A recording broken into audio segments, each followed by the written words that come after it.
So Sybil's such a funny character. What was it like to voice her?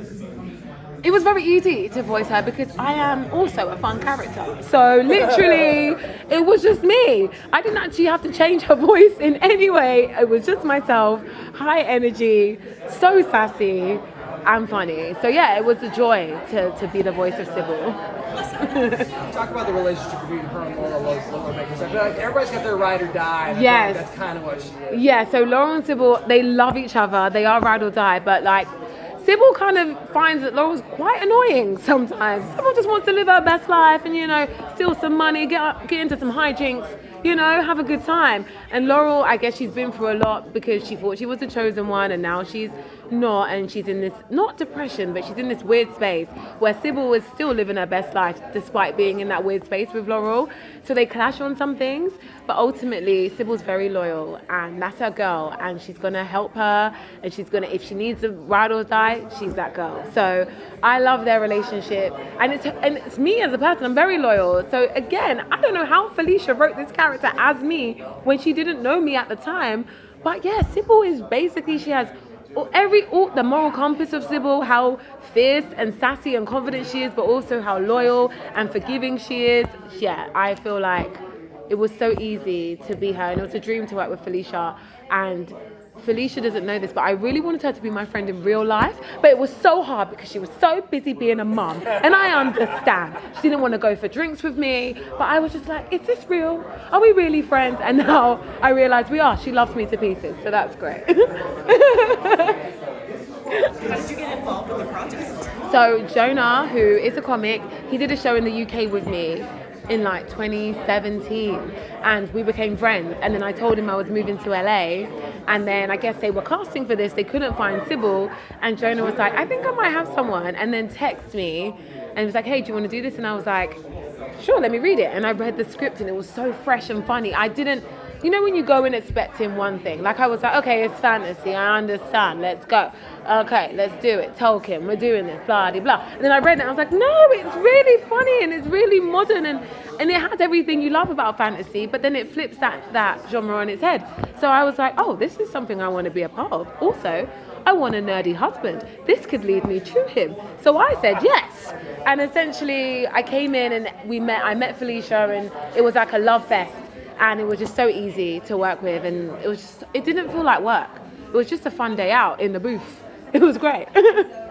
Did you kind of love that I feel like this show blends the fantasy and reality aspects of life a lot. Did you kind of like that part about the show? Yeah, it's so modern. Like all the references, obviously there's references for you like die-hard fantasy stands, but also there's like references for people that watch Keeping Up with the Kardashians. Like it's definitely modern, but in a way that's palatable and funny, and then it's got the fantasy, which is in the way that's like old school, but then it's like a nod to the culture, and then she just like weaves in her own real life. It's just very relatable, and it was easy for me, even though I'm not admittedly, a strong nerdy person. As someone who's an outsider, I was like, oh, this is very cool. Like I was very enthralled by the whole world of it and how much attention to detail that she has. When Felicia wrote this 8 years ago, so she knows all the characters like that. She knows their backstory, what would happen, what wouldn't happen, their names, their full names. Like she told me I don't even remember my full name. I'm like, I'm Sybil the fairy. She's like, no, you're Sybil, grandma Ryan, blah, blah, blah, blah, blah. I'm like, okay, Sybil the fairy. So she really and I love that, which made it so easy to work with her and to have fun with these characters because she really knew this world. And I felt like being Sybil, I could really feel, and I knew the world myself, especially when you hear it. Oh my God, the soundscape of it all is insane. So yeah, I think this could be really huge, guys, honestly. I mean, London Hughes is in it and she is amazing. So I feel like it's going to be a very, very, it's so different to anything that's out right now. And I think people are going to get addicted. They're going to be obsessed with this one. I'm very excited. Cool. If you were to live in the world, would you be a fairy also? 100%. Because fairies are, not only are they very, very cute, they can fly, and apparently they have multiple lovers. And I think it's very true to my own life, to be honest. So yes, I would have to be a fairy. I don't know if nerd husband husbands are down for that. No, I know. I need to get my nerdy husband, and he'll be the only one. He won't be my multiple There's lover. steps to this. Yeah, there's steps. Baby steps. I need to find my nerdy husband that makes me not want to have multiple lovers. And I'm sure he's at Comic-Con, so it's fine. Dense pool here. Yeah, I'll find him. Yeah, exactly. Yeah, exactly. He'll be there for me.